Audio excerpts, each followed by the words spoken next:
Welcome back to the Mina Show featuring Lenny, only NFL podcast, where one of the hosts thinks free agency is when you get to run around without a leash. That's Lenny. I'm Mina Kimes, and I'm joined for the second time this week. What a treat! Oh, you just heard treat. Oh, Lenny said that's really funny, actually. Finally, I got an actually. Ben Solak, welcome back to the show. It's been a while. Yeah, I know. So much has transpired in the last 26 hours. Yeah, unironically a lot because it is NFL free agency. Like when yesterday we did a live show. If you haven't listened to it yet, we discussed a lot of the big deals that came in immediately, right? We actually didn't really, the Tua deal hadn't broken yet, but we basically talked about it because it was being reported that he was going to go to the Falcons. But Tyler Linderbaum, Jalen Phillips, Alec Pierce, all of that happened yesterday. All was discussed. But a lot happened in the meantime. Actually, right when you and I hung up, the Travis Etienne deal. Legitimately seconds later. Like, we were still in the period where, like, are we sure we're not live? Or the mic's hot or whatever? And then you just see, blast in the chat, Travis Etienne to the Saints. Like, all right, cool, awesome. Million other deals, a lot of big ones. We're going to discuss those today. Maybe this isn't live, but maybe more will happen while we're taping. We don't have the barking logo flashing across the screen. Yeah, barking news was the lead. That was my favorite part of the stream. Great. That was great. And thank you, by the way, to everyone who tuned in. That was a lot of fun. I mentioned this, but we're thinking about doing those more often. We did for the Super Bowl next year. So just let us know. And maybe in the reviews section on the podcast, what you think of them, how they can be better, all of that. I appreciate also no one fake newsing me, which was incredible. What an upset. I was getting a lot of my news from the chat as it was fake. So I think everybody. We were on for like a good hour 15. Did not get a lot of like who's the child that Mina's brought onto the pod for the live stream. And then immediately after I had the athletic football live stream, I was on for 15 minutes. Got multiple, why is a high schooler showed up? And I was like, see, back to Mina's chat where they're more friendly. Maybe I just look younger than them and we look more equal. Oh, yeah. That's why I choose to see that. Okay. So dealer's choice, would you like to first discuss, there's two big things that happened in the last couple of hours. Geno Smith traded to the Jets, which is interesting in and of itself that it was a trade and not just a release and pickup. Or Romeo Doubs to the Patriots. Where would you like to start? So I'd like to actually start with Doubs because I think that a lot of Patriots fans are going to be upset because, hey, we moved on from Stephon Diggs and we're going to be in on Alec Pierce and we were talking about AJ Brown trades and what's this? I've got to do this Romeo Doubs thing. And I understand the name recognition is way less than Diggs, Pierce, Brown. And like, there's a lot more excitement. Oh, like, true wide receiver ones and what have you. I think Romeo Doubs it sounds like it's like 4 years, 70 million. There's like, I should have started by saying this. Yeah. Nobody actually knows how much Romeo Doubs is making. The money was reported multiple ways, multiple up-tos were thrown in. I think I saw 4 years up to 80 million, but that certainly does not mean. Yeah, you are somewhere in the wide receiver 2 family, right? You're talking about like Wan'Dale Robinson made 19, Rashid Shaheed made 17 on this market. That APY is roughly consistent with what Doubs is getting. And so in Doubs, you're getting a really well-rounded wide receiver 2. He's improved as a downfield player over his 4 years in Green Bay, coming off his best season in terms of like first down per target and explosive reception per target. He is a quality blocker, so you can play him in the slot and he can pick up safeties and corners. He's always been a decent separator against pure man coverage in the short areas. You see the Packers use him in like near red zone situations because they like his releases. He has a little bit of hands inconsistency, but in general has just been like, in every other aspect, very, very steady, and has also improved year over year. It's just the Packers have so many mouths to feed in that passing game. Christian Watson, Jada Reed, Tucker Kraft. Like, there's such a spread the wealth offense that his target per route rate has just been like average. And so in New England with Drake May, who already wants to be a little bit more of a spread the wealth quarterback, he inherently just makes sense as like an every down wide receiver 2, can play the slot, can play outside for you, can be on the field in different packages, can do different things. But then also there is a ceiling where if he goes from like that very consistent, 20% target rate to like the 25%, 28% target rate, yeah, he can put up 1,000-yard season. He hasn't done it yet, but like it's absolutely in his range of outcomes. So Doubs to the Patriots to me is like very solid, great B free agency signing. And there's no reason to panic because he just doesn't have the name pop the other guys did. I don't even know if there were that many better options. I think you have to start there. Like, yes, the dream was to get like your prototypical number one X receiver. Pierce is borderline there. I think he's right. You're already a little bit wish cast. But yeah, it's not AJ Brown, and the AJ Brown trade potential we'll see. That's not like dead yet per se, but Yeah, I think like as Pierce got 29 million, so you'd have to top that. Are you really comfortable paying him 30 plus APY? No shame. But Yeah. your point about Dobbs, I really like what you said about how in Green Bay there were so many mouths to feed, and that did ultimately limit his production, limited everybody's production, right? Mm-hmm. But what you saw when he did get targeted heavily, or when he was, there are certain games where he was the number one option. It just always changed in Green Bay. You saw a complete skill set. I think that's why so many teams. I don't know if that many fan bases coveted him personally, but I will say a lot of teams, like team blocks, team pox, whatever, put their associated Romeo Doubs with their Yep. team because he fills so many roles. And I think, again, similar to what you said in New England, he fills the Diggs role, man. Like that's, the big hole here. You're reliable inside, outside, win in the short, intermediate parts of the field. He can work the middle. He's also Mm-hmm. really good on outs. Talked about red zone. Like it is a really it's funny because Diggs, there's a million reasons why he's gone. The primary of which is that he was owed like $27 million this year. Mm-hmm. That's a big hole. He was really important, and his production certainly declined as the season went along, and I'm sure that contributed as well to their comfort moving on from him. But they needed to replace that player in their offense, and they did. I really believe they did in Dobbs. Mm-hmm. I put out a stat that I thought was funny just because of the kind of coincidentiality of it all on intermediate routes, so 10 to 20 yards. Dobbs and Diggs were tied in yards per Oh route yeah, like last exactly season. tied. That's cool. Exactly tied. I love when things like that work out. Yeah, yeah. So, it's just like, all right, cool. Let's take him. Let's go younger. Let's slot him in. I'm not even saying he's necessarily as good as Diggs, certainly not Diggs at his prime. Mm-hmm. But it was such a need to me.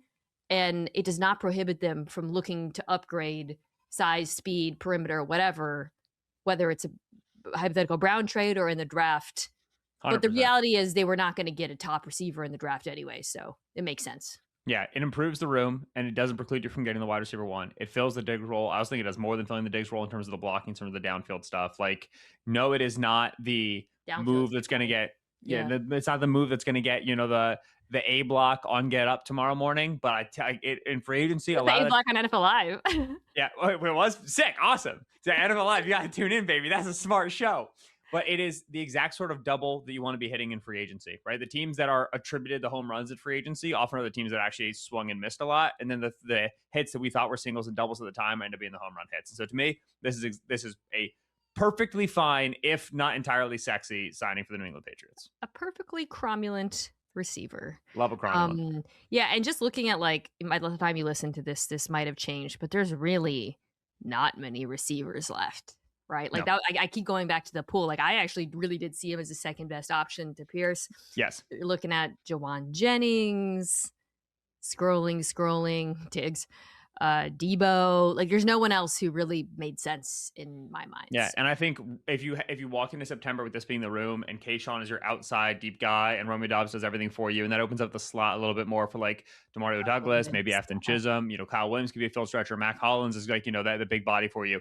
The room makes sense, but also if you drop AJ Brown in, it still also makes sense, and that optionality I think is very nice because the Eagles aren't going to be trading Brown until June 2nd at the earliest. And so you have to, kind of a little bit be in a holding pattern there. Wouldn't mind if they drafted a tight end. Now that I think about it, I'm looking at their depth chart, like a little young tight end, and throw him into the mix. Yeah, May loves his tight ends, and if you got a guy with a little bit of juice, it'd be fun. Yeah. All right. The Pats. Let's just address that here. Also signed Vera-Tucker, which was an interesting one because that big deal. Pretty big, yeah. 3 years, right? Yeah, 3 years, $42 million, so 14 per. And for a guy with his injury history, that's the thing with him. Yeah, there's actually there's like guaranteed money in the second year. I'm pretty sure, which is surprising to me. So, for Patriots fans who might not be familiar with his oeuvre, he's very good when he plays. Yeah, he just has had injuries that have derailed. I think it's why he's not in the Jets anymore. They certainly would have kept him. Very talented player, and coupled with some of the moves that they're making, Jared Wilson moving to center. Sounds like they basically came out and said this right after the Super Bowl. They really think Will Campbell was just affected by injuries last year. They're going to keep him at left tackle. This is them trying to shore up the guard position. I don't hate it. I just is a signing that comes with some risk is all I'll say because of the injuries. Yeah, I mean, if you hit, you hit, right? I mean, I think Jared Wilson definitely is a better center than he is a guard. I expect that to be a good move for him. And then, when AVT is healthy, I mean, you have a plus player, right? Even if he doesn't return to 100% of himself, he's still an above average starting guard. You have Mike Nwenu, you have Morgan Moses. And then like I'm willing to buy what they're selling on Will Campbell. I think that Will's got length deficiencies, but there also is a lot of like technical deficiency that if you improve that, you can mitigate the length deficiency. And so, it's a hop, skip, and a jump, right? It's 2 or 3 if thens, but I mean, I very much like the way they've addressed the line. Listener, viewer, can you please clip Ben saying, if you hit, you hit for me? I'd just like to have that. Okay. Let's do Geno Smith now. Geno Smith traded. I saw a great jersey swap, by the way, of him. Stupid. Thank you. I didn't even bother writing down the trade terms. It was just like, 6 to 7 or whatever. The implication though was that there was competition, right? Because that's when you see a trade, when you know a player's gonna be released, and then you see a team trade, that means that they were fearful of another team jumping the line. One would assume that team was the mystery team was the Minnesota Vikings. Before we get to the Jets, like, does that surprise you at all that it was a trade and not a release, or do you think it makes sense? Yeah. So I think that one of the reasons why there was competition for Geno is because Geno, as has much been covered with Kyler and Tua, was also a player who was very likely to sign a veteran minimum deal, would have been around like 1.3, 1.4 million for him, because the Raiders had dead cap, the Raiders had offset language, the Raiders were going to be paying him out the salary anyway. When the Jets traded for him, the Raiders and Geno adjusted the contract such that the Raiders are still paying a decent portion of Geno's money on the now existing year of the deal. Like that year would have been wiped away if he were cut. Now that year still stays, but the Raiders are still paying a decent portion of it. I think they're getting like around like 9 million in cap space if memory serves.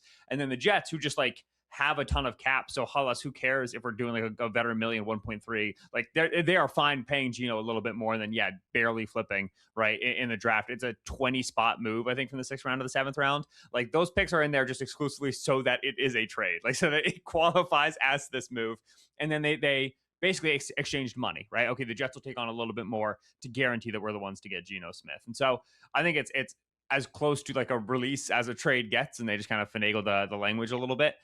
I do think that Geno's a good player for the Jets in their bridge efforts, because the Jets, unlike the Cardinals, seem to be more oriented on let's prove we can do one or two things good in 2026 and not just like full send getting the first overall pick. About that, because I think that's interesting too here. Mm-hmm. There was a headline in Pro Football Talk that really took my breath away. The Cardinals reportedly pivoted to Gardner Minshew on Monday after talks with Jimmy Garoppolo hit a snag. What year do you think that headline was written? 2022? 2023? Just an incredible sentence. And then I put this on Blue Sky and got many excellent responses. We need a new nickname for like quietly like subtle tanks. Yeah. I don't know, like you could argue the Cardinals aren't subtly doing it. I got a lot of really funny responses, but a lot of people said quiet quitting. So the Cardinals, the 2026 Cardinals are quiet quitting. It feels like they're sinking, right? It's like this like slow, ethereal drop to the bottom of the ocean floor. Someone called it submarining. Yes, exactly. Right. Exactly. That sort of emotion is what I'm thinking. I like that. It's an interesting thing though when you keep the head coach, because Aaron Glennon don't want to tank, right? Whereas Mike LaFleur, I have to think when he signed the deal with the Cardinals, they were like, guys, we know the score. We're going to be bad. We're not going to make an aggressive push for a quarterback. So Cardinals fan, get ready to learn Arch Manning, buddy. But Aaron Glenn doesn't want to lose. I think the question is, okay, well, can it look competent enough with Geno and some of the additions they made on defense so that he keeps his job even if they don't win a lot of games? It feels like directionally things have improved. And I don't know, honestly. So the bet here, if you're going to, is that Geno was in the worst situation possible in Las Vegas. Mm-hmm. Check. Actually, factually true. Yeah. And then it brought out his worst tendencies. Check. Factually true. And I think I feel comfortable saying that as somebody who, has taken many L's on Geno and the Seahawks moving on from him, the Jets situation is worse than, or probably better than it's worse than the Seahawks, but it's better than the Raiders, right? Yeah, just the line alone. Yeah, just the line alone. It is at minimum a competent offensive line that has young, talented players that has the potential to get better. You have a very good back who can also catch passes, Breece Hall. You have a legit wide receiver 1. I think they need another receiver. Frank Reich, I am a little dubious of Frank Reich in the year 2026 based on the last time we saw him in the NFL. But the offense where you're, Len Brusnell, spread things out, throw the ball quickly, middle of the field, it could work, Ben. And it actually might be, if Geno's arm strength continues to decline, it's kind of what it looked like. It could be a better fit for who he is now, provided he stops throwing into double coverage. That's the provided, right? Is Geno is not the sort of quarterback who ages gracefully because Geno's aggressive, right? Geno's shooting, and one of the admirable things about Geno during his time with Seattle was Geno would walk out and have those multi-pick first halves, right? And then he would walk out in the second half, and guess what? He's still firing. We're going to throw our way back into this game. And there's a lot of quarterbacks who are protective enough of their sack numbers and their interception numbers that they don't participate in their bad games that way, right? They turtle. So that was admirable with Geno when he had the arm to cash the checks. And like that first game against the Patriots this year where they won, it was like, hey, like, yeah, that's what this looks like. Like he was shooting. Then very quickly, the offense started to fall apart, and Geno is not good at mitigating that, both personally, arm strength and velocity, and then also in the context of the larger team. Well, the Jets are going to be trailing games. And the Jets are going to have, Garrett Wilson's not healthy, and your best targets are Tyler Johnson and Mason Taylor. And, it's important that, right, Geno is willing to play a field position game and a check down game and a Breece Hall game if there's going to be a winning effort there in New York. So he's got to learn how to play within his veteran self a little bit better. But Geno into all these other signings, right, like Joseph Ossai, Kingsley Enagbare, David Onyemata, Demario Davis, they traded for Minka Fitzpatrick. The Jets are very clearly trying to build out a more competent defense than they had last year. They're trusting in the line. They tagged Breece Hall, right? Like they refused to trade him, and then they also tagged him. Like this team is not intending on going 3-14 again, and rightfully so. Like that doesn't help. And secure the first overall pick. Yeah, but you need to have your guys in the building experience some wins. You need to have actual culture and belief and velocity in the correct direction under Moogie and under Glenn. And so the Jets are trying to be more so the team that has like the 9th overall pick or the 12th overall pick and then uses their future capital to trade up for the quarterback as opposed to racing for the bottom spot.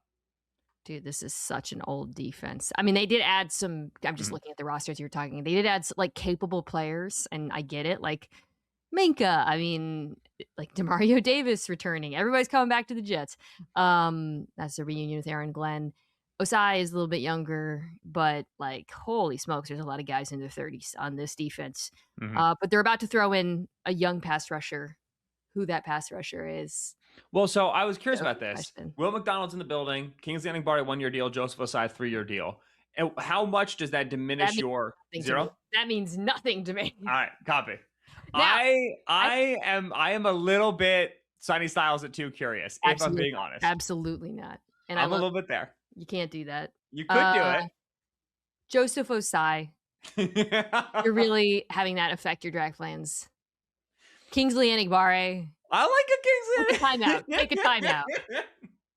I like Styles, but I haven't decided yet. I'm going to obviously dig into all this ahead of the draft, whether I want the Jets to take Reese Bailey or Bain, but they got I was prepping this probably like 4 hours ago, and I was like, I'm going to test balloon Sonny Styles at 2 and get yelled at by Mina. Like, I knew exactly how it would go. Don't be a monster. Have you seen these linebacker deals? We'll get to some of them. Actually, should we get to that now? No, let's stay in New York. Let's do the Giants.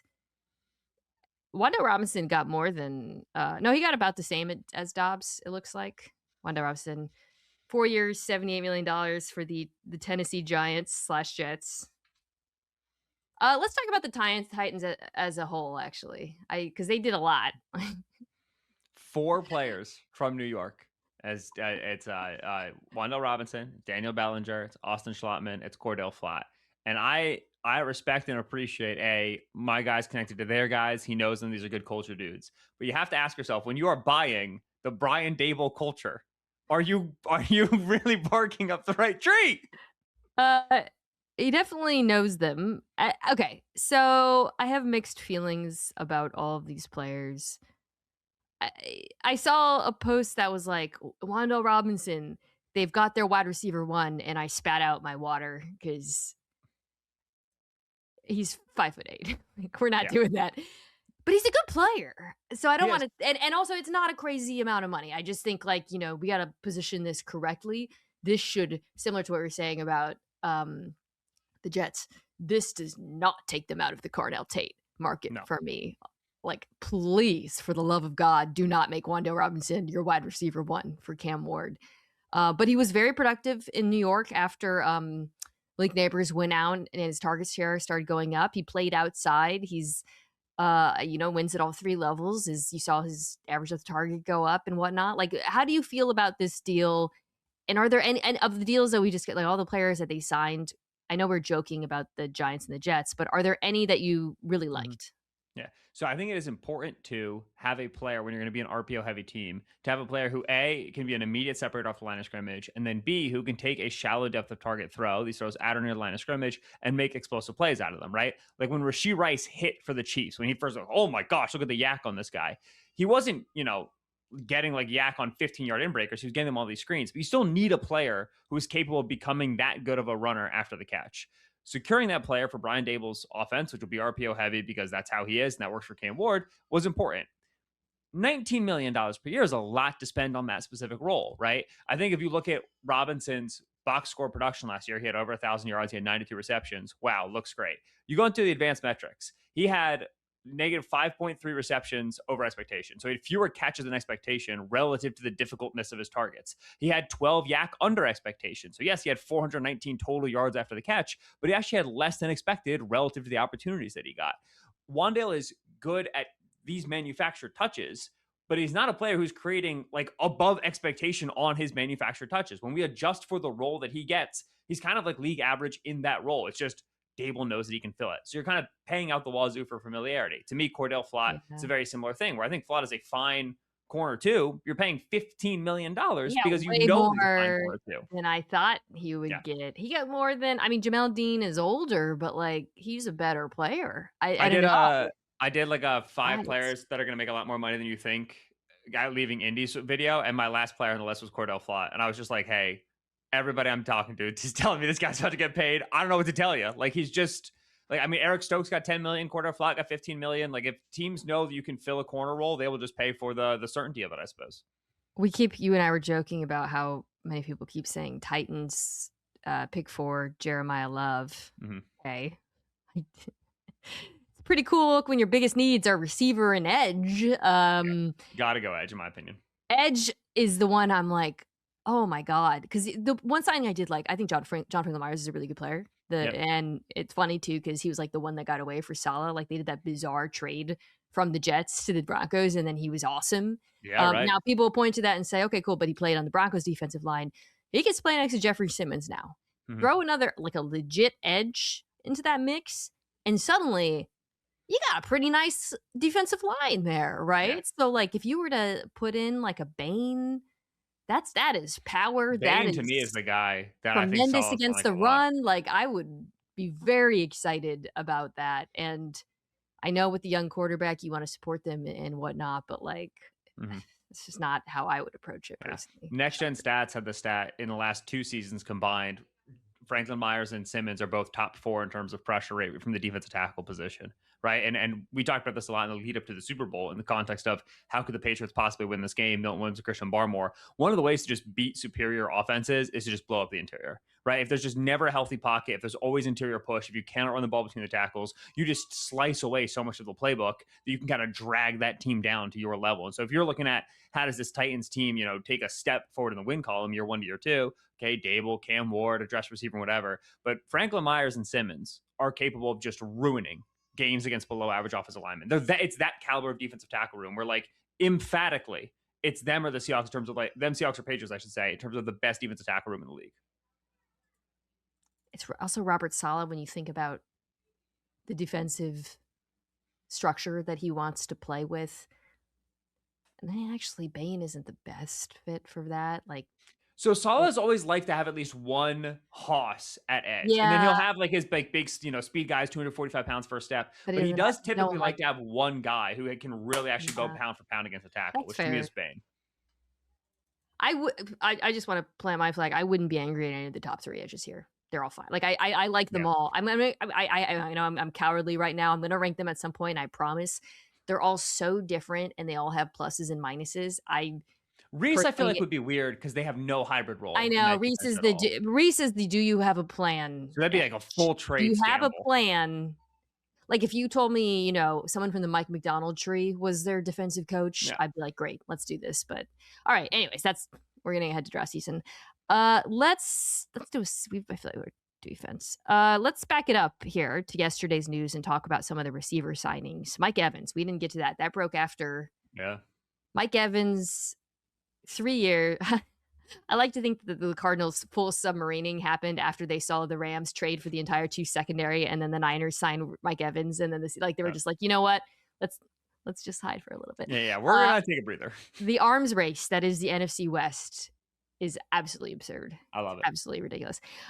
3 years, up to $60 million. Up to is doing a lot of work there. It's Mhm. only 16 guaranteed, which, first of all, good deal. Like, Yeah, that's the not subsequent like reporting has been like 3 years, 43 million, which means like 17 millions in incentives and presumably like per game bonuses because he's got the hamstring, he had the shoulder last year.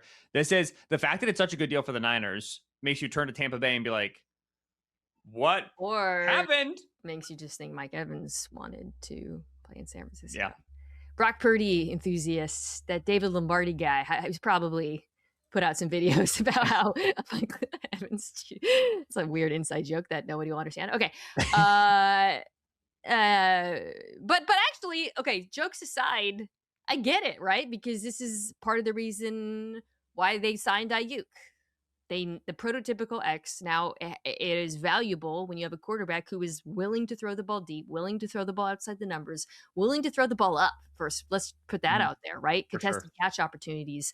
Ayuk is obviously, I don't know where Ayuk is, but he is not going to be in the San Francisco 49ers next year. So this was like truly the best option for them, especially given their timeline and how competitive they should be. Some of his metrics last year are very concerning. The ESPN receiver numbers do not like his openness and all of that, but Mhm. he was injured for so much of the season. I'm willing to believe that he can, if not return to form, at least give the Niners a level of production, red zone, outside the numbers that'll make this worth their time. Yeah, and we talked about like, does Geno's game age gracefully? Mike Evans is the sort of guy who can age well because Mike can just be a Mm, highly valuable boxy out sort of a player. yeah. And on a 49ers team, he does not need to be a high volume player, right? They want to get high volume of targets to Christian McCaffrey, high volume of targets to George Kittle. They're a very weird team to talk about, right? Because, oh, big wide receiver contract, you got to be able to use him this, man, that. No, the 49ers are not just a team that's like willing to check it down or willing to use the tight end. They are designed, they want to throw the ball to those two positions. So you can provide value as Mike Evans in short yardage situations by being the Juwan Jennings box you out on 3rd and 5 thing. Like first and Juwan was like a meme over the course of his time there with the Niners because he would get 2 targets a game. They both be on 3rd down, just win a slant, be physical. Like Evans is unbelievable at that. And then obviously you have the red zone juice as well with his ability above the rim. And so he can provide value not at high volume, but then also if you're able to get Evans bounce back. The hamstring is better after a whole year off. He's so much better of a route runner and an intermediate separator than he's ever given credit for, right? Like last 2 seasons, if you look at his numbers on deep in breaking concepts, he's 3rd in terms of yards per route. He's behind Jameson Williams and Tyrell McMillan, right? He is a huge target who can get to his breaks. Like think about all those throws that Brock sailed against the Panthers, and then think about how hard it is to sail Mike Evans, right? He's 6'5" with a radius up to here. Like he gives you still good presence in like the classic Shanahan routes as well. It feels a little bit like Derrick Henry joining the Ravens. I strongly agree. You know what I mean? Where it's like 100%. everything in football history tells you to bet against the player in their 30s, the position, whatever. But then they join the right situation and you know how good this player is and how smart they are and then you just think about how the coach is going to use him and Mhm. it just makes a lot of I think sense. he's gonna have 1,200 yards and 10 touchdowns. I really, Woo! really, truly do. Like I think, and like I think Pearsall works well for them as like an Yeah, alternative it's because a he's so Z, yeah. twitchy. He's But I better also, as a Z, I think. yeah, but I also still think that like Evans is gonna beat him in terms of air yards per target. I think Brock's like you said gonna love throwing the football to him. I'm this is my favorite signing of day one. Like Ooh, okay, I yeah. acknowledge the injury risk, but I put the blinders of March on and I say injuries aren't real, and I'm very excited. All right. Rashid Shaheed was the other receiver signing that happened after we taped. The Seahawks were kind of quiet. A lot of their guys were leaving. Um, and then they made a bit of a splash. Rashid Shaheed, 3 years, 51 million, guarantees basically a 2-year deal. So it, there's like mixed feelings about the number because it does seem like a lot given the production or lack thereof in Seattle. But there were also reports I was hearing at the combine that like 20s for Rashid Shaheed or Yeah. whatnot. So anyway, think about the timeline where Cooper Cup's probably going to come off the books after next year. Yes, Jackson Smith-Jigba is going to make more money than God, but in a year, this is going to look like it already is a middle class receiver Mhm. contract. To me, the bet here, Ben, there's 2 things. One, they can get more out of him next year. He was more productive in New Orleans. Darnold struggled in the second half of the regular season. Right. he can be more productive for them. So that I think is a good bet. There was nothing about his like our the separation was there, the speed was there. But there also the other thing I think is this belief that he impacts the game in other ways. Special teams being the very obvious one. I mean, we never talk about special teams because nobody cares. He was unbelievable for Seattle, right? Like, multiple return touchdowns. He's been great at it over the course of his career as a returner. And then the other thing, I think I mentioned this to you, I'm not sure, that I think no one talks about is I really believe his presence on the field helped the Seahawks run game in the second half of the season. Here's a number for you. Weeks 1 through 10, so before the Shaheed trade. When the Seahawks ran the ball out of 11 personnel, 3 receivers on the field, it's not what they measured in, but still, decent amount. 31st in success rate, 31st in EPA per play, negative 0.16. Disgusting. After the trade, they jumped to 11th in success rate and 7th in EPA per play. And this is when 3 receivers were on the field, so Shaheed was on the field. Undoubtedly, in my mind, he created some space on the ground for Kenneth Walker III. So I do think there are ways in which he affected the game that don't show up in the box score, and I have to think Seattle recognized that as well. Yeah, they like one of the things that a defense does when they get on the field is when they're facing a team that has like one great speed threat is like the entire secondary and linebackers communicate, okay, where did speed lined up, right? The speed at 3, the speed at 1, speed backside. Like you're going to change your call relative to where speed's standing. And Shaheed is speed, right? When he's on the field, you have to be so cognizant of JSN, where's 11, whatever. But Shaheed also forces you to play certain coverages and certain structures and think about defense a certain way because you just cannot be in a world where there's no safety help over that corner who's on Shaheed. Ask the Rams on 3rd and 5 in that first drive of the NFC Championship game when they were like, man, we're driving on the slants, we're driving on the digs, stop the quick pass, stop the first down, and they just put 50 yards on Shaheed, right? I think it was might have been Darius Williams. I can't recall the corner, but it was no safety help one-on-one. It's like, dude, he's gone. Like, and he's not regular gone. He's super gone because we're talking about, like second, third, like it's like Kevontae Turpin, Jamison Williams, and him in terms of like the acceleration, the different gears. It's crazy. And so that one of the things I like in free agency is when you can provide value on your current number of touches, and then you can also provide value on more touches. Like that to me is a good signing. Like I don't need to carve out touches away from other players to get juice out of you. Like Shaheed's going to give you juice on 2 touches a game offensively, right? Like 1 run, one catch. You already know you've got value on that. And then the hope is, like you said, they can expand his role, and the expectation is that they will with a full offseason to think about it, and he's going to be in the program. And so to me, no, it's a good signing. I sit and look at Shaheed for $17 million, Kenneth Walker for $14 million, and then safety Kobe Bryant for $13 million. And if I ask myself, like truly honestly, if I had to do one of those 3 deals and only one, which one would I have done? It probably would have been Kobe Bryant over Shaheed for me, but I don't hate the choice at all. All right, let's take a quick break and let's talk about all the pass rusher deals that got done. All right, we're back. We talked about Jalen Phillips yesterday. You guys can go check that out. We'll get to Devin Lloyd soon in a second, but I want to talk about Trey, as of this moment, Trey Hendrickson has not been signed. Maybe by the time you listen to this, he has been, in which go check out my Instagram.com/MinaKime show. This show's Instagram because I'm doing some takes in response to that. I like how you moved places in your house, by the way, as well, to show like contextually that it was a different take. Same clothes, different location. The news kept breaking, and as I was like walking around doing chores after we were done taping, and I was carrying around my little mini mic in my pocket, so I would just drop the phone. See, I have the opposite problem where like I'm always going to be in my office, and so I have to go change clothes. I have to like sneak upstairs, like the babies are asleep, go find a different t-shirt, put it on, and then record a different video just to show chronologically this is a new event. I kept the same clothes on the entire time. Okay. So we got 3 notable pass rusher deals. Boye Mafe to the Cincinnati Bengals. Well, Odafe Owe to the Commanders. Kwity Paye. Let's start with Mafe to continue on the Seahawks theme because it's a player I know well. Kind of like what the Bengals are doing. Not gonna lie, kind of like this little defense they're putting together. There's a lot of pressure on this unit. Obviously because of the importance of bringing that defense to average, even though they actually, I talked about this on a show, statistically were an average defense in the second half of the season. But I think a lot of that improvement came on the back end, the corners in particular, Dax Hill, DJ Turner, my goat. They added another, by the way, Brian Cook. I don't know if you saw that, the chief safety. He signed with them. Love that. Competence. Yeah. Good. He signed 2 hours later than Kobe Bryant did. Bryant was 3 years, $40 million. Brian Cook was 3 years, $40.25 million. I love free agency. It's such a good bit, dude. The glaring need was pass rush, though, and it remains a need. And with pick 9, one would hope that they would address it. But Mafe is nice player. 3 years, $60 million, 20 APY. So that's not expensive in my opinion. And he was good in Seattle. You know, it was kind of an analytics darling, like pass rush win, which is the ESPN metric, loves him.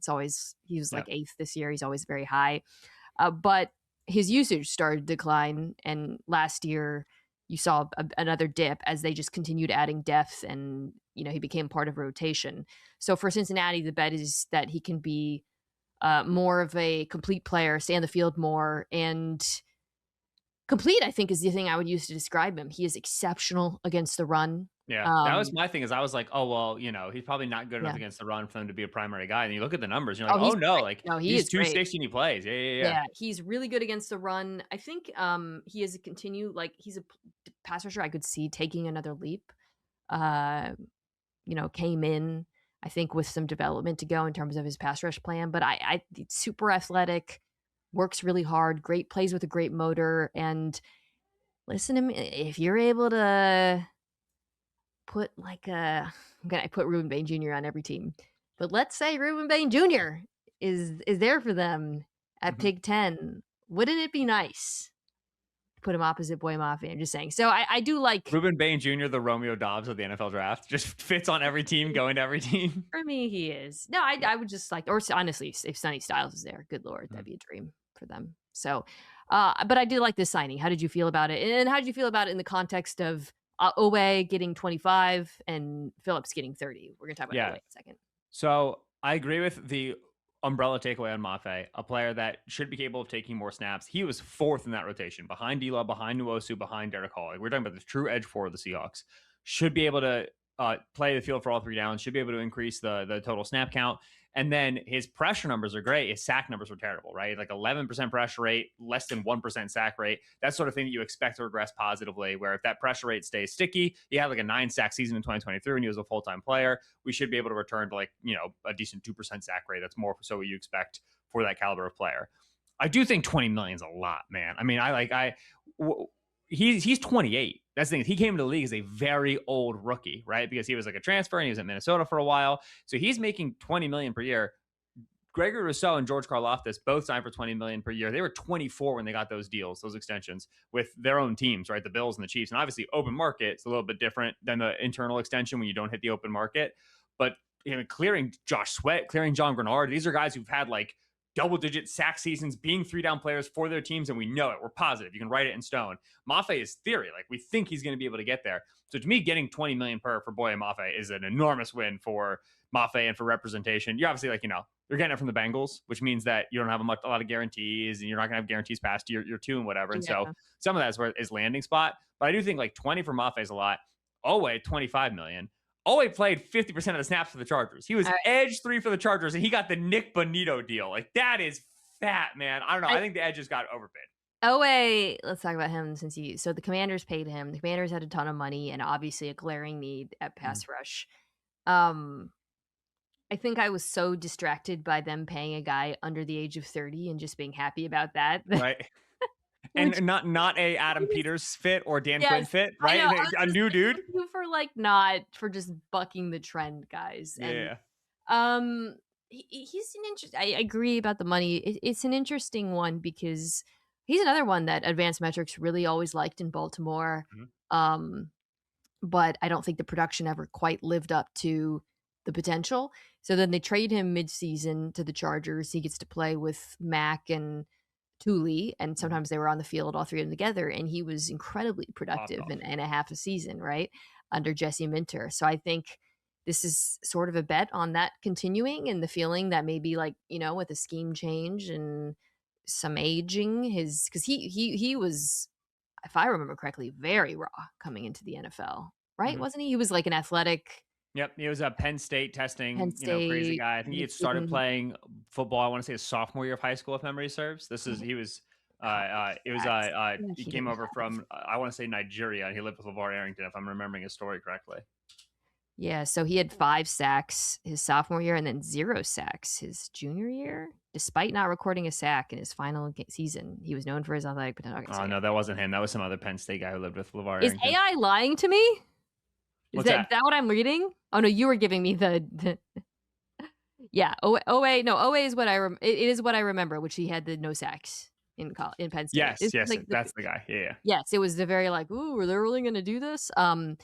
But in some ways, so you can look at that kind of thing 2 ways. You can be like, okay, cool. So that he's just not like a finisher. Or you can look at it as oh, he started raw and maybe he'll get better. And I don't know. We'll see. Right. My Um, thing is just you're paying him $25 million per year. He has to play all 3 downs. And he, out of 141 edges last year, was 130th in rush stop win rate. Right. Like this oh, is not a player who is an impactful run defender at this stage. And Durante Jones, who's the new DC there in Washington, he comes from Minnesota. They had Andrew Van Ginkel was like 124th in run stop win rate. Like they have this outside linebacker mold that is a player that they largely try to protect from being like an in the trenches, hold a gap, run defending player. Great. Van Ginkel's like the goat of coverage drops and breaking up screens. And like he provides so much utility and ancillary value outside of the sack and the pass rush. Oh, wait, not that. And the other player who's like a still a really good second contract player with a low run stop win rate is Nick Bonito, who's like 140th. Same thing where it's like the yeah. Broncos just don't want him involved in the running game at all. Bonito like leads the league in get off, 13 sacks, 14 sacks. Like he's the pinnacle of that speed rusher mold. Owe, you're thinking and you're hoping that he can get there off what he did with the Chargers and then another year. And so there's a lot of paying for certainty in the edge rusher market right now on guys who are like a year away and an improvement away from actual certainty. And that's a little bit the reality of free agency. But I really feel like Jalen Phillips got $30 million per year, and that dramatically affected the market, right? Because the Commanders were rumored to be a Phillips team. Here's what I think about all those players. All 3 edges that we've just discussed sorry, I backed away from the microphone. Here's what I think about all 3 edges getting 20, 25, 30. I think it's because of 2 things also. Not a lot of good options. Because you and I, we're not out here being like, they should have signed. Hendrickson apparently wants Jalen Phillips money, and it's being reported, whatever. And if Jalen Phillips got $30 million and I had a 17 and a half sack season recently, I also would want Jalen Phillips money. Yeah. But after, like, Kwity Paye got 3 years, $48 million. Would you rather have Kwity Paye at 3 years, $48 million or Boye Ma? You know what I mean? He's just from the Raiders. So I think that's, and then I also think, Ben, it's a big drop off in the draft after that for a top tier of edge rushers. There's a reason I keep giving everyone Ruben Bain Jr. Yeah. It's because after Ruben Bain Jr., there's a big cliff. I like the tier 2 edges. You got to watch some Gabe Jackas out of Illinois, little Jay Sean Barham out of Michigan, some good players. I think that these teams who are picking outside the top 10 are not expecting to get edge pass rush production out of rookies. I really do. So I do think that also tends to boost. This is why I love free agency, because it tells you things about the draft, and it also tells you like how teams feel, right? Yep. Well, okay, I mentioned Paye. So let's talk about the Raiders for a second, because they made a bunch of moves on defense. The defense, it's funny because on offense, it's just Linderbaum, who, to be fair, is making more than like anyone else on the defense, certainly, or the offense. But that's it. They didn't do anything else. Defense, however, let me read you. Kwity Paye comes in at 16 per year. At linebacker, they remade their linebacker room completely and just imported the Georgia 2022 defense. Yep. You do wonder how Quay and Nakobe are going to fit next to one another. If only there was we'll get to that in 1 second. So Quay Walker and Nakobe Dean. By the way, so Quay 13.5 per year, Nakobe 12. Interesting. That was surprising to me. Yeah, that was surprising to me. I thought Nakobe would make more. All the linebacker deals are basically the same, by the way. They're all in that 10 to Lloyd made the most. You said you thought Nakobe would make more than Quay? Kind of? I thought Quay would make remarkably more than Nakobe. Really? To me, they're closer than I expected them to be. Okay, interesting. Well, we can talk about that. Yeah. And then they traded for Taron Johnson, who, for those who didn't watch, the Bills really did start to decline last year. I know he's reputationally very good, but so it looks different. I'll say this. Outside of Johnson, and then they brought back Eric Stokes. It is interesting to me. They had so much money to spend. Clearly, there was a priority on youth across the board. Yep. which I like. This is a team that said we know we're not going to be great next year, but we've got the young quarterback. We're going to put way too much money into one position because it's the best possible player and he's really young and really good and really important. And then we're going to sign a lot of young, potentially high upside players on defense. Now, whether I think those signings will move the needle, I am not a huge pay person. Quiddy pay. Walker and Dean, I think, are both interesting, flawed players, is how I would put it. Yep. I think you talk about the complementary aspect of them. So Nakobe is very good pass rusher, very good blitzer. I think he's good against the run, but when coupled with a backer who can be a little bit more of the point guard or the quarterback rather of your defense. I don't know if Walker is that. So I guess I'm not sure. I think they're both just okay in coverage. So I don't know. It feels like two backers who are good complementary pieces, but I'm not sure whether or not they complement each other enough to overcome some of the flaws. Yeah, I think your theory is that like kind of Nakobe's the brain and Quay's the brawn, right? I think that you'd like for Quay to be more of the run and chase player and more of the coverage player because of the length and because of the speed. Like you brought up clear priority on explosiveness here. Quay was an elite jumper, he's got good speed. Quiddy Pay was a really good tester. So I think you want Nakobe, for all reporting and intents and purposes, is a guy who can get them lined up and can get the calls out and has always been kind of, a good general on the field. That allows Quay to kind of play a little bit more fast, a little bit more instinctually. And then Quay's size hopefully protects Nakobe a little bit in terms of his range of influence. Because Nakobe, who's like an extremely likable player who I've always loved, just as an Eagles fan and then in my Eagles coverage, always had to be like, listen, like, great guy, love him, awesome. There's a limited scope into what he can achieve on the field just because he's not going to get to the same places and fill the same areas that bigger linebackers are going to, right? The size is a little bit limiting there. So I do think that you have, right, you said two incomplete players, and it's on Rob Leonard, who's the new DC there. He's been with the Raiders for a few years. He was with Mike McDonald in Baltimore for a year. He's kind of like been all around the league. It's on him to figure out structurally what works for kind of these two weirder linebacker bodies and incomplete types. I do like both gambles. Like you're gambling on Nakobe as he just is so much better than his dimensions would indicate. He's an exception to the rule. And then Quay, we saw Quay with that first year of Hafley with Anthony Campanile on staff. We saw Quay just light it up. And then Campanile left for Jacksonville and it kind of immediately fell back down to earth a little bit. So you've seen both players be impactful 3-down players against the run and against the pass at times. Can you, kind of fan those flickers into real flames? That's on your new DC.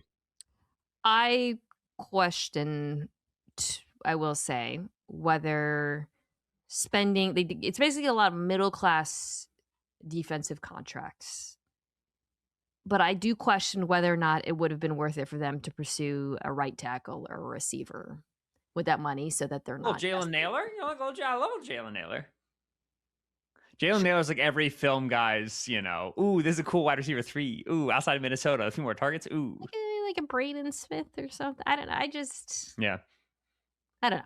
It just seems like it was like when they did Linderbaum, it was like, oh, okay, we're going to do whatever it takes to make sure Mendoza. Rashid Walker's still up, right? And obviously Rashid's been a left side player. They still have money. So maybe by the time you're listening to this will be moot. And I would love that. I would, maybe they think Walker can play. I don't know. Like you're right. I mentioned there wasn't a lot of receivers.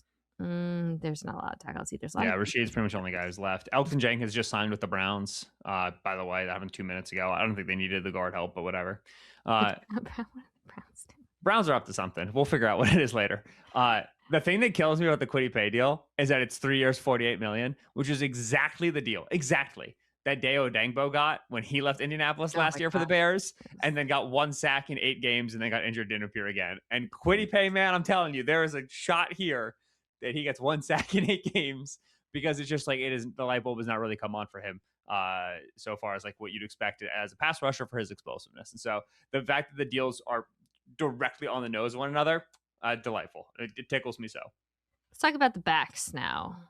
We're nearing there's one other, we could do some corners. But let's talk about the running. So I mentioned the ETN deal because this broke right after you and I stopped recording.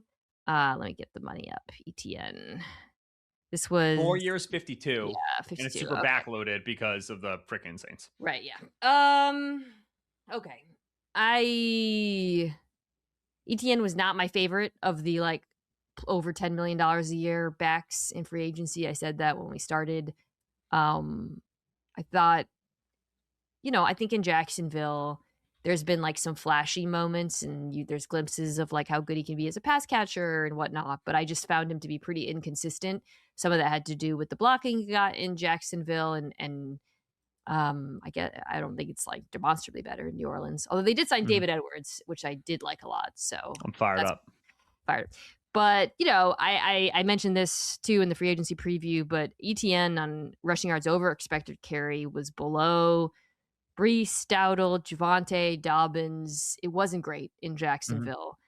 Um, I do question like what this means for Alvin Kamara as well, because I just feels a little bit duplicative, but it's hard for me. It's not so much money that it's hard for me to have like strong feelings against this, Ben, especially when they did sign the guard as well, that which was a position I really hoped they would address. Yeah, I think Edwards excites me, and I do think that ETN, in a world in which you expected either to definitely move on from Kamara because they did the insanely peculiar cap machinations that I'm not even going to try to explain here because I barely understand it, such that they saved cap space on Kamara and also made him like eminently more tradable slash retirable. So in a world in which you were going to be post Kamara, walking into the draft with just Devin Neal and Audric Estime, I think would have been like highly dangerous. I think preferable would have been the Rico Dowdle deal, the Tyler Algier deal, and then have the ability to go potentially Jeremiah Love at the top of the draft. I would have preferred that over ETN, but still, you needed something. And whatever, Travis Etienne to me is a average back. I'm not going to get super offended by his play. You're obviously paying him more top of the market than you'd like to be paying, but I don't know. The investment in the running game, I think, had to happen, and there were much worse ways it could have happened. The David Edwards signing to me is, again, one of my favorites from day one because I just think I he's mean, such a strong player. do the Chiefs and the Saints spending the most at the running back position, does that just mean they both felt that Jeremiah Love was gone? That's what everybody keeps intimating and assuming. I feel And insane. sure, I mean, if that's the case, are you operating with that much certainty on March 8th as to what's going to happen on April 23rd? Like that to me feels you just don't see that much confidence in your I reads just feel 7 like weeks out of the draft. I just look at the teams picking ahead of them, and they all have such major needs at expensive. I just feel whatever. Mina Real. hates running backs. Shame. I You are not love. invited on the Zoom call where we I discuss how to get more money from teams. I had talked myself into Jeremiah Love to Kansas City. You could have talked me into New Orleans too. Mhm. Do You you will not prefer talk me in. Love at 9 or Kenneth Walker for 14 if you're the Chiefs? Which would you have picked?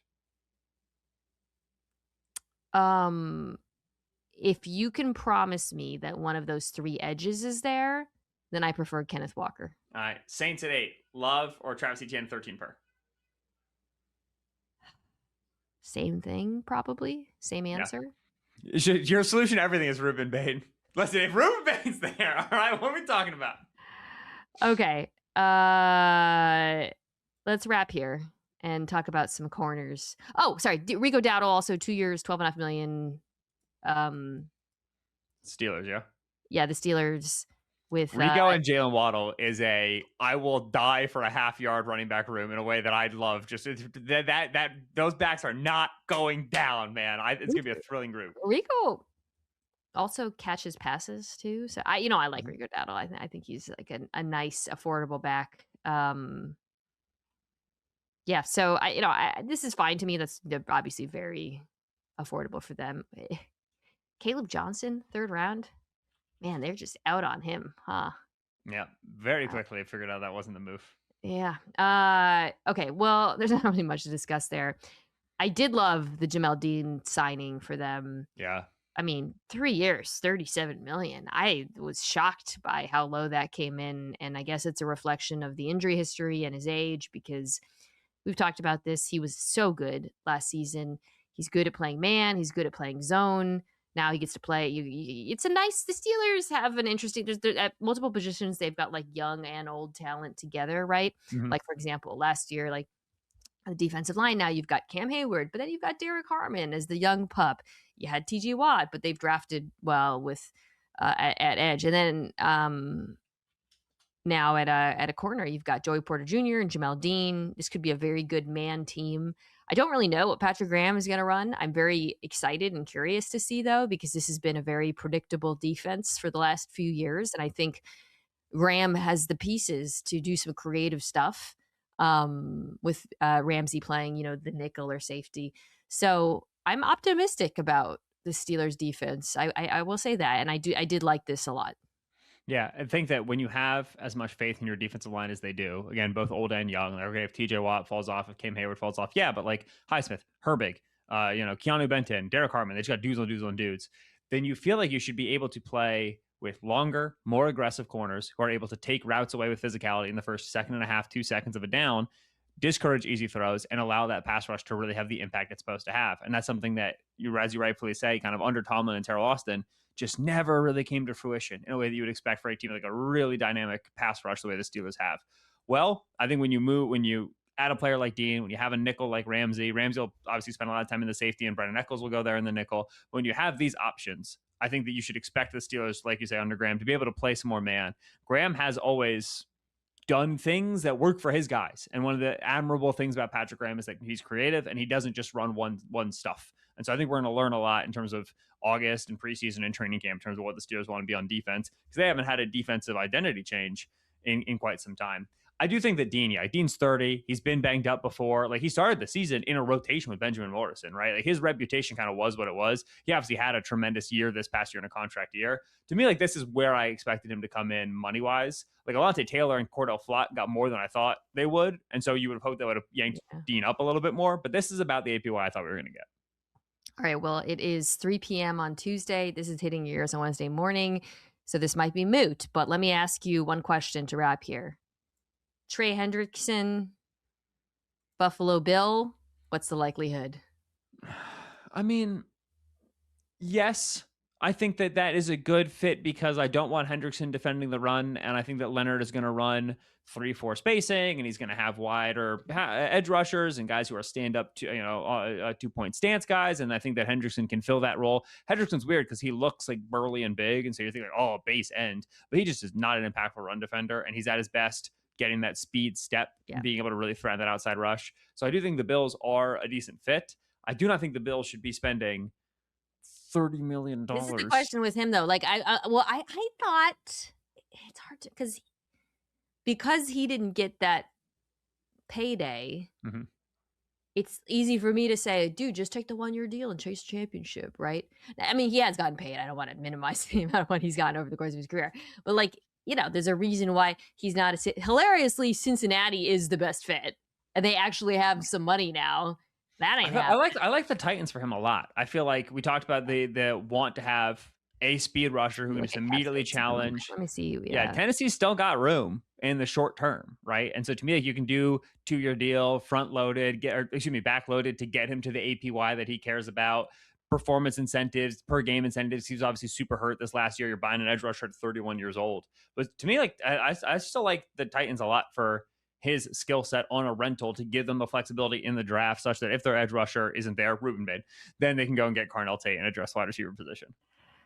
We need a producer to count Ruben Bain mentions, like at least 7.5 at this Hendrickson, point. then I'm more comfortable with like a Bailey opposite him. It changes the picture a little bit. I'm just looking at buying times to see who's got the cap space at the moment for that, because I know everybody just wants to put him on contenders, but if he is prioritizing, okay, let me throw out another one for you.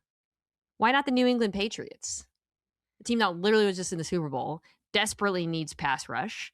Draymond Jones as your inside-outside guy. Trey Hendrickson spends all the time outside. Harold Landry.